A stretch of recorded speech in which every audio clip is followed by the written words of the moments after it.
one of my beliefs is that there are some basic things that drive markets, and you can always see it from the dot-com boom onwards. Actually, you can go back the hundreds of years to the tulip mania. You know, there's greed and then fear. Greed and then fear. We never grow the world in a steady clip, right? It's always overshoot, undershoot. And I don't think this Bitcoin cryptocurrency situation is any different. And you're seeing it correct right now before our eyes. The big difference that is happening over the last, I would say, 10 to 20 years is the globalization of risk capital. You know, if you think about it, many years ago, there are pockets of risk capital in each country, but they are taking risk in their own country. Right? Now, you have huge amounts of these pockets just glommed together and moving the markets in a very, very big way. So when you have like $100 million, you know, taking huge risks, the average person looks at it and they go, oh, it must be okay. There's a lot of money there, right? And they start piling in. So the swings are going to be a lot higher and a lot more dramatically going down. This is just sort of a technical analysis of what's going on, I think. But I think, therefore, the term, you know, let the buyer beware has never been more important. Right? You've got to be very, very clear on what you're walking yourself into. So in the last year, we saw a lot of startups raising a lot of quick cash using ICOs. And there's a lot of talk about how ICOs are disrupting the VC industry. What are your thoughts on that? I think there are different types of businesses, and some types of businesses are more, I guess, prone to be able to have an ICO. There are a bunch of businesses that don't. In the big picture, right now we're just trying to figure out what these businesses are, right? There are reports that 85% of the ICOs there are scams. I don't know if that's right or wrong, but that's a scary statement for, you know, because we're talking about literally hundreds of millions of dollars, or at least tens of millions of dollars.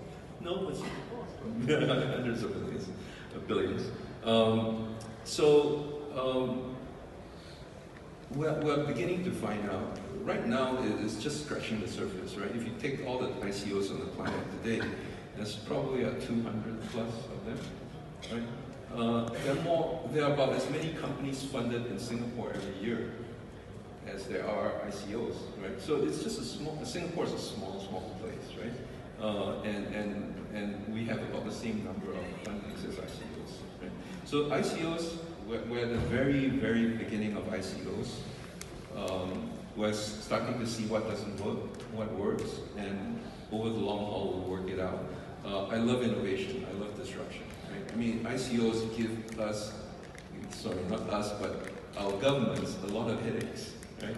What is an ICO? You know, is it raising?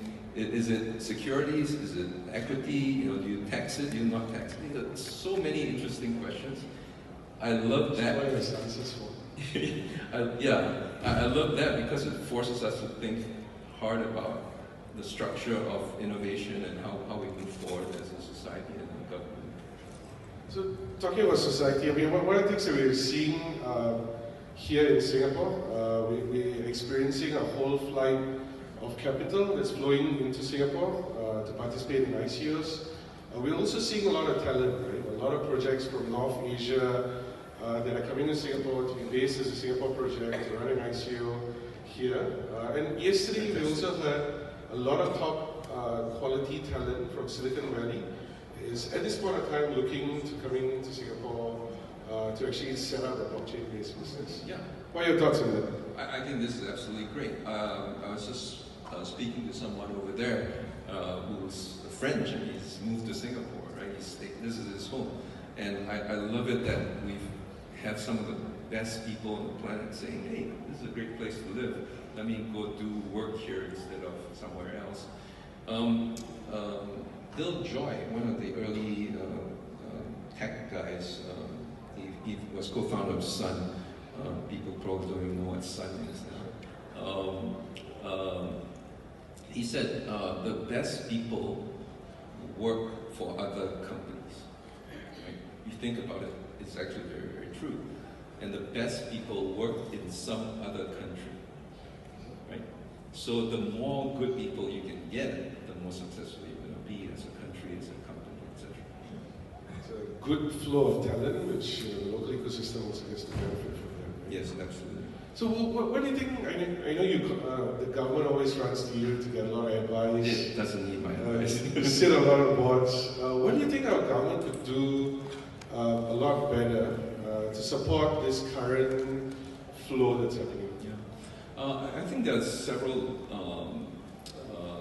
hygiene factors that we really need to get right. This is what I hear from the ground. Folks, including our Singapore founders, are looking at possibly setting up their engineering elsewhere. Right? Simply because, and this is not even a funding issue, it's not about a cost issue, it's about the predictability of getting talent in, and specifically the immigration process. It is not very predictable. So if I